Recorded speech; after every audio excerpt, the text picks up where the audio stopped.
ഭാര്യ ഭർത്താക്കന്മാരായ ഇങ്ങനെയാവണം. പരസ്പരം സ്നേഹിക്കുന്നെങ്കിൽ ഇങ്ങനെ വേണം.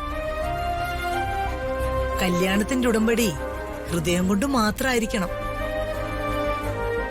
നീയും ഞാനും എന്ന രണ്ടു പേരിൽ നിന്ന് നമ്മൾ എന്ന വികാരത്തിലേക്ക് എത്തണം.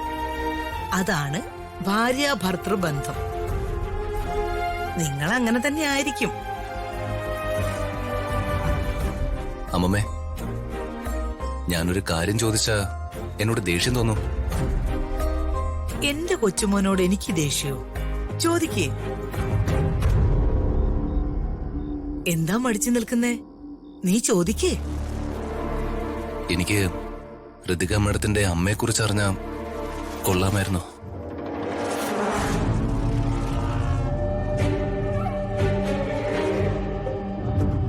എന്നെങ്കിലും നീ അത് ചോദിക്കുമെന്ന് എനിക്കറിയായിരുന്നു.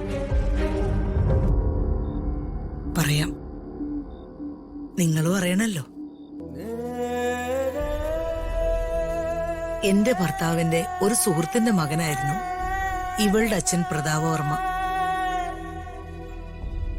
ഒരേ കോവിലകത്തെ അംഗങ്ങളായിരുന്നു പ്രതാപനും അംബികയും ശേഖരനും. എന്റെ ഭർത്താവ് മഹാദേവ വർമ്മയ്ക്ക് പ്രതാപനോട് വലിയ സ്നേഹമായിരുന്നു. അതായത് നിന്നെ എങ്ങനെ പ്രതാപൻ സ്നേഹിക്കുന്നോ അതുപോലെ തന്നെയായിരുന്നു മഹാദേവ വർമ്മയ്ക്ക് പ്രതാപൻ. ഏറെ കഴിവുള്ള പ്രതാപനെ എന്റെ ഭർത്താവ് സ്വന്തം മകനെ പോലെ സ്നേഹിച്ചു. ഞങ്ങളുടെ ഏക മകൾ പത്മാവതി. അവൾ വലിയ വലിയ കഴിവുള്ള കലാകാരി കൂടിയായിരുന്നു. പാടും, അതിനേക്കാൾ നന്നായി നൃത്തം ചെയ്യും, വരയ്ക്കും, എഴുതും.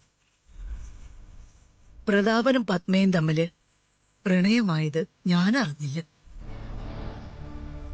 അന്നത്തെ കാലത്ത് എനിക്കത് അംഗീകരിക്കാനും പറ്റില്ലായിരുന്നു. ഇവരുടെ പ്രേമം പലരും പറഞ്ഞ് ഒടുവിൽ ഞാനും അറിഞ്ഞു. എനിക്കത് ഉൾക്കൊള്ളാൻ കഴിഞ്ഞില്ല. പ്രതാപനോട് വൈരാഗ്യം ഉണ്ടായിട്ടൊന്നല്ല. അവളെക്കുറിച്ച് എന്റെ മനസ്സിലെ സങ്കല്പങ്ങളൊക്കെ വേറെയായിരുന്നു. ഞാൻ ഈ പ്രേമത്തെ എതിർത്തു. പത്മയുടെ അച്ഛൻ അന്ന് കൊച്ചിയിലെ പാലസിലായിരുന്നു. ആ സമയത്താ ആ സംഭവം നടന്നത്.